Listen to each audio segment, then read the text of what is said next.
오늘 말할 내용은 제가 수험생활을 하면서 중요하게 생각하고 항상 실천했던 것들 중에 하나인데요. 4월이면 공부할 시간은 아직 많은데 어떻게 하면 공부를 잘할 수 있을지만 생각하고 있나요? 수험생활에 있어서 공부보다 중요한 것은 쉬는 시간입니다. 휴식을 공부하다가 힘들 때마다 하거나 놀고 싶거나 쉬고 싶을 때 하는 거라고 생각을 하면서 수험생활을 하고 있거나 휴식을 하면서도 불안하거나 찜찜한 학생들은 이 영상을 끝까지 보면 좋을 것 같습니다. 우선 휴식을 얘기하기 전에 공부가 뭔지부터 생각해 볼까요? 혹시 공부를 책상에 앉아서 글씨를 쓰거나 인강을 보면서 정리하는 것만 공부라고 생각하고 있나요? 아니면 기출문제를 풀고 연계 공부를 하고 아니면 모의고사를 푸는 것만 공부라고 생각하고 있지는 않나요? 만약 주변에서 수험생활에서 휴식은 사치야, 1년 동안 공부만 빡세게 해서 좋은 대학 가야지 라고 하는 사람이 있다면 이 영상을 보고 나서 과감하게 무시하시면 됩니다. 물론 그 사람이 말한 공부와 제가 말한 공부가 다르다면 말이죠. 제가 생각하는 공부는 여러분들이 생각하는 공부와 조금 다를 수도 있습니다. 제가 생각하는 공부는 수능을 잘 보기 위한, 점수를 높게 맞기 위한 모든 행동이라고 생각합니다. 이게 뭔 소리야? 당연히 그건 공부 아니야? 라고 생각하실 수도 있는데요. 자기를 정확하게 파악해서 공부를 효율적으로 하기 위해서 쉬는 시간을 가지면서 공부한다면 저는 그 쉬는 시간마저 공부의 연장선이라고 생각합니다. 하지만 여기서 중요한 점은 그 쉬는 시간이 계획적이어야 한다는 겁니다. 제 수험 생활에 있어서 가장 중요한 생각은 모든 일은 계획적으로 였습니다. 공부를 하면서 가지는 쉬는 시간이 그저 공부를 하다가 힘들어서 집중력이 떨어져서 즉흥적으로 갖는 쉬는 시간이라면 그 시간은 말 그대로 쉬는 시간일 뿐입니다. 공부를 잘하는 학생들의 공통점은 공부뿐만 아니라 쉬는 시간도 계획적으로 가진다는 겁니다. 공부를 잘하는 학생들은 만약에 공부를 하다가 힘들고 지치고 집중력이 떨어지더라도 계획한 일을 다 끝내고 쉬는 습관을 가지고 있습니다. 이 얘기는 단순히 제 경험담에만 의존하는 것이 아니라 제 주변에 정시 공부를 하던 친구들이나 서울대 친구들이 정시 공부를 할 때 방법, 그리고 메가스터디의 조정식 선생님도 강조하는 부분입니다. 열심히 공부하는 것만큼 제대로 쉬는 것도 중요하다. 저는 이 말이 정말 중요하고 좋다고 생각합니다. 그렇다면 공부를 열심히 하고 나서 쉬는데도 왜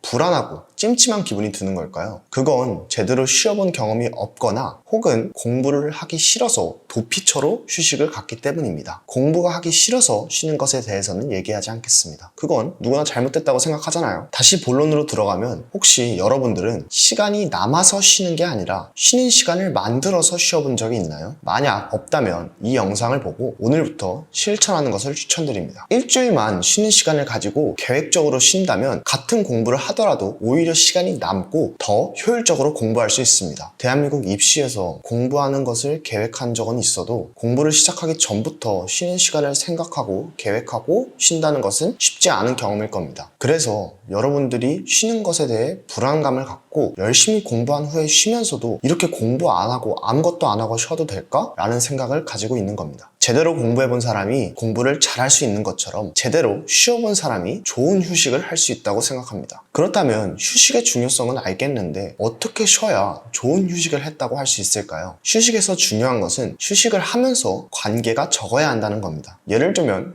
운동이나 멍 때리기 또는 음악 듣기가 있겠죠. 유튜브를 보면서 쉬거나 쉬는 시간에 친구와 수다를 떨면서 쉬는 경험도 있을 겁니다. 하지만 유튜브가 관계가 없다고는 하지만 스토리를 통해서 감정의 변화가 생기거나 사람과의 대화 속에서 내 기분의 변화가 생길 수도 있습니다. 그렇게 되면 우리는 뇌를 휴식시키는 게 아니라 또 다른 잡생각을 했기 때문에 그렇게 휴식을 했다고 볼 수는 없습니다. 물론 수험생 입장에서 운동이라는 휴식이 쉽지는 않다고 생각할 수 있지만 운동을 너무 어렵게 생각하지 말고 스트레칭을 생각하면 좋을 것 같습니다. 스트레칭을 통해 근육을 늘려주면서 근육과 호흡에 집중을 하면 잡생각을 하지 않고 뇌를 완전히 휴식시킬 수 있습니다. 멍 때리기나 음악도 비슷한 맥락입니다. 그래서 불멍을 하고 나면 마음이 편안해지거나 내가 진짜 휴식을 했구나 라는 생각이 드는 겁니다. 이렇게 오늘은 공부와 조금 동떨어져 보이지만 공부에 있어서 가장 중요한 휴식에 대해서 얘기해봤는데요. 물론 휴식 자체가 휴식을 하면서 성적을 올릴 수 있다는 아니지만 휴식을 통해서 성적을 올리기 위한 좋은 공부를 할 수 있는 것은 분명합니다. 오늘 말씀드린 내용을 통해서 공부를 한다면 휴식을 통해서 공부를 더 효율적으로 그리고 좋은 공부를 할 수 있을 거라고 확신합니다. 그러면 다음에 다양하고 더 좋은 영상으로 만나 뵙겠습니다. 혹시나 궁금하거나 이 주제에 대해서 달아줬으면 좋겠다 라고 하시는 게 있다면 댓글로 달아주시기 바랍니다. 감사합니다.